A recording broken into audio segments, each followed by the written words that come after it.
बाबा साहब भीमराव अंबेडकर की फोटो की जगह नरेंद्र मोदी जी की तस्वीर लगा दी है। मुख्यमंत्री कार्यालय में जहां बाबा साहब भीमराव अंबेडकर की तस्वीर होती थी, अब नरेंद्र मोदी जी की तस्वीर लग गई है। विधानसभा के मुख्यमंत्री कार्यालय में जहां बाबा साहब भीमराव अंबेडकर की तस्वीर होती थी, अब नरेंद्र मोदी जी की तस्वीर लग गई है। दिल्ली सरकार के मंत्रियों के कार्यालय में जहां बाबा साहब भीमराव अंबेडकर की तस्वीर होती थी, वहां पर नरेंद्र मोदी जी की तस्वीर लग गई है। मैं भारतीय जनता पार्टी से ये पूछना चाहती हूं कि आपको लगता है कि नरेंद्र मोदी जी बाबा साहब भीमराव अंबेडकर से बड़े हैं? मैं भारतीय जनता पार्टी से ये पूछना चाहती हूं, आपको इतना अहंकार हो गया है कि आपको लगता है कि नरेंद्र मोदी जी बाबा साहब भीमराव अंबेडकर की जगह ले सकते हैं? इसी के खिलाफ आम आदमी पार्टी ने प्रदर्शन किया और हम सदन से लेके सड़क तक इसके खिलाफ प्रदर्शन करते रहेंगे जब तक बाबा साहब भीमराव अंबेडकर की तस्वीर उनकी जगह पर वापस नहीं लग जाती। सर, दिल्ली विधानसभा में जबरदस्त हंगामा देखने को मिल रहा है। आम आदमी पार्टी के कई विधायकों को मार्शल आउट किया गया, क्या कहना है? देखिए, बाबा साहब डॉक्टर भीमराव अंबेडकर जी भारत के संविधान के रचयिता हैं, यानी कि ये देश के नियमों और कानूनों के मुताबिक चलेगा। ये दिशा देश को देने का काम बाबा साहब डॉक्टर भीमराव अंबेडकर जी ने किया।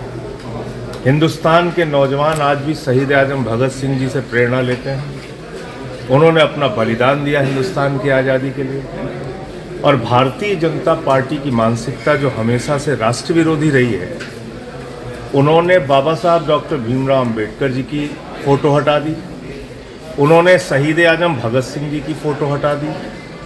आप हमारे महापुरुषों का अपमान करेंगे तो हमारे पार्टी के विधायक क्या ये मुद्दा नहीं उठाएंगे सदन में? और सदन में अगर उठाएंगे तो आप उनको मार्शल से घसीट के बाहर करवाएंगे। तो ये तो मेरे ख्याल से पूरा देश अब ये जान गया है कि भारतीय जनता पार्टी दरअसल बाबा साहब डॉक्टर भीमराव अंबेडकर जी से नफरत करती है। और इसी के कारण पिछले दिनों लोकसभा के अंदर देश के गृह मंत्री ने, अमित शाह जी ने अपमानित किया था बाबा साहब डॉक्टर भीमराव अंबेडकर जी को राज्यसभा में। और अब ये दिल्ली के अंदर नई सरकार जो बीजेपी की बनी है वो यही काम। संजय जी, मगर उनका कहना है ये झूठे आरोप है और वो बाबा साहब की फोटो वहाँ लगी हुई है। आप देखिए तस्वीरें, जहाँ पे मुख्यमंत्री बैठ रहे हैं वो तस्वीरें देखिए, हट गई कि नहीं है? भाई, आपको मैं नहीं मना कर रहा हूँ, कोई और तस्वीर लगाना है आप लगाइए, लेकिन आप उनकी तस्वीरें हटा के तो उनका अपमान कर रहे हैं ना। जहाँ पे उनका स्थान था वहाँ से हटाया क्यों? आप यही काम संसद में करते हैं, गांधी जी की प्रतिमा हटा देते हैं, बाबा साहब की प्रतिमा हटा देते हैं। यहाँ भी तो यही किया संसद के अंदर, और वही काम दिल्ली सरकार बनने के बाद दिल्ली के कार्यालयों में हो रहा है। पर आपको लगता है एलजी के एड्रेस के बाद भी ये इशू उठाया जा सकता था, क्योंकि असेंबली तो तब भी बैठती। आपको लगता है क्योंकि बीजेपी का कहना सवाल ये नहीं है कि, सवाल ये है कि भाई आपने हटाया क्यों? इसका आपके पास क्या जवाब है? पहले बताइए देश को। बाबा साहब से इतनी नफरत क्यों है आपके मन में? शहीद आजम भगत सिंह जी से की इतनी नफरत क्यों है? मुझे मालूम है कि भारतीय जनता पार्टी के पुरखों ने हिंदुस्तान की आज़ादी के लिए कोई योगदान नहीं दिया, लेकिन आप नफरत कैसे कर सकते हैं शहीद आजम भगत सिंह से? संजय जी, एक सवाल कैग रिपोर्ट पर जो देखिए, सीएजी रिपोर्ट का स्वागत है, टेबल करें, उसके बाद सारी सच्चाई सामने आ जाएगी।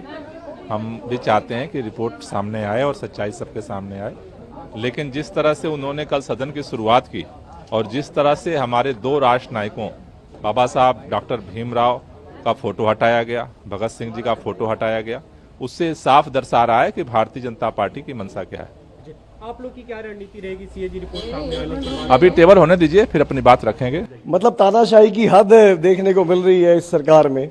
पहले तो मुख्यमंत्री कार्यालय से शहीद आजम भगत सिंह जी की, बाबा साहब की फोटो में हटा दी गई। उसके बाद जब पूछा गया तो उसका कोई जवाब नहीं दिया जा रहा। साफ साफ हमने देखा कि मुख्यमंत्री जब अतीशी जी होती थी तो उनके पीछे भगत सिंह जी की और बाबा साहब की फोटो लगी रहती थी। कल हम गए, मुख्यमंत्री रेखा गुप्ता जी से मिलने, फोटो में नहीं थी, और उसके बाद कोई जवाब नहीं दिया जा रहा। पूछने पर एटलीस्ट इतना तो हमारा अधिकार बनता है, हम भी सदन के सदस्य हैं, कि भाई फोटो में क्यों हटा दी अपना, उसमें आप अपनी बात तो बता दो तो उस पर कोई जवाब ही नहीं, अभी उठा के बाहर कर दो। ये तो लेकिन आप लोग इंतजार कर सकते थे कि अभिभाषण खत्म होता उसके बाद अपनी बात रख। नहीं, हम तो कल से पूछ रहे हैं लगातार स्पीकर साहब से, स्पीकर साहब बता दें। और हमें कोई ऑब्जेक्शन ही नहीं है। पहले कह रहे जी हम तो देश के प्रधानमंत्री की, देश के राष्ट्रपति की फोटो लगा रहे हैं, हमें उन पर कोई आपत्ति है ही नहीं। उनकी आप लगाओ, पर उनकी बराबरी आप बाबा साहब से और शहीद आजम भगत सिंह जी से कैसे कर सकते हैं? कल दिल्ली विधानसभा के मुख्यमंत्री कक्ष में बाबा साहब के फोटो को हटाकर नरेंद्र मोदी जी का फोटो लगा दिया गया। यही सवाल आज हमने अध्यक्ष जी से पूछा कि क्या बाबा साहब से बड़े नरेंद्र मोदी जी हैं कि बाबा साहब के फोटो को हटाकर नरेंद्र मोदी जी का फोटो लगा गया। इससे मैं आहत हूं, पूरा देश आहत है। हमारी ये मांग थी कि बाबा साहब का फोटो फिर वहीं लगा दिया जाए जहां पर लगा हुआ था, लेकिन जो ही हमने ये बात उठाई हमें सदन से बाहर फेंक दिया गया।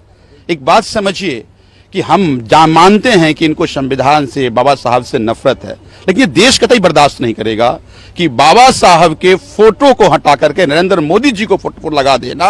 ये साबित कर रहा है कि भारतीय जनता पार्टी बताए कि क्या वो मानती है, क्या वो मानते हैं कि बाबा साहब से बड़े नरेंद्र मोदी हैं। यही सवाल मैंने अध्यक्ष पूछा है। का अभिभाषण चल रहा था, आप लोग उसके बाद भी अपनी बात रख सकते थे। अभिभाषण के दौरान ही जैसे सदन की शुरुआत हुई आप लोगों ने नारेबाजी शुरू कर दी। देखिए, कल भी हमने ये बात स्पीकर साहब से रखा था, आज भी हम ये सवाल स्पीकर साहब से कर रहे थे, एलजी साहब से। बता देना कि आखिर ये क्यों हुआ, ये फोटो हटा करके नरेंद्र मोदी जी का फोटो क्यों लगाया गया। क्या भारतीय जनता पार्टी अब ये मानती है कि नरेंद्र मोदी बाबा साहब से बड़े हो गए हैं? हमारी मांग है कि वो फोटो वहीं लगा दिया जाए, विरोध जारी रहेगा। भाई मैं आश्चर्यचकित हूँ कि सत्ता के मद में इतने पगलाए हुए हैं कि बाबा साहब की एक तो तस्वीरें जो भी थी हटा दी गई सचिवालय से और विधानसभा सचिवालय से। सोशल मीडिया के अंदर ये दिखा रहे हैं दिल्ली सचिवालय की फोटो, उसके बाद मोदी जी के नारे लगा रहे हैं। अब ये तय करना है देश के दलित समाज को, अन्य समाजों को, जो है ओबीसी समाज को, इस देश के संविधान में अपनी महत्वपूर्ण भूमिका निभाने वाले, संविधान को बनाने वाले बाबा साहब श्रेष्ठ है या इनकी मदमस्त सरकार श्रेष्ठ है, जो यहाँ पर निरंकुश शासन की जो तरफ बढ़ गई है। हमें लगता है कि इन सब चीजों पर हमारा प्रोटेस्ट जारी रहेगा। हमने आवाज ही तो उठाई थी कि बाबा साहब की आपने तस्वीरें क्यों हटाई, और हमको बाहर निकाल दिया गया है, कोई सुनने को राजी नहीं है। अभी मार्च करते हुए जा रहे हैं बाबा साहब के हम मूर्ति पर जा रहे हैं कि ये प्रोटेस्ट तो जारी रहेगा, चाहे संसद में हो, विधानसभा में हो, सड़क पे हो, ये मार्च जारी है। डिस्कशन किया गया एक जो एलजी का अभिभाषण है, क्योंकि विपक्ष तो चाहेगी कि अभिभाषण को खराब करने की कोशिश करें, उस पर डिस्कशन हुआ है। तीसरी बात, जो अब गर्मी आने वाली है, नालों की सफाई के बारे में डिस्कशन हुआ है, और जो ट्यूबवेल इनकी नाकामियों से चल नहीं रहे उन पे डिस्कशन हुआ है कि हम तुरंत ट्यूबवेल नहीं लगाएं। ये बातें डिस्कशन हुई है, खासकर इनके घोटालों के बारे में डिस्कशन हुआ। बिल्कुल, आज माननीय राज्यपाल जी का, उपराज्यपाल जी का अभिवादन होगा, उसके लिए तैयारी है, और बाकी क्या की रिपोर्ट दर्ज होगी और उसके बाद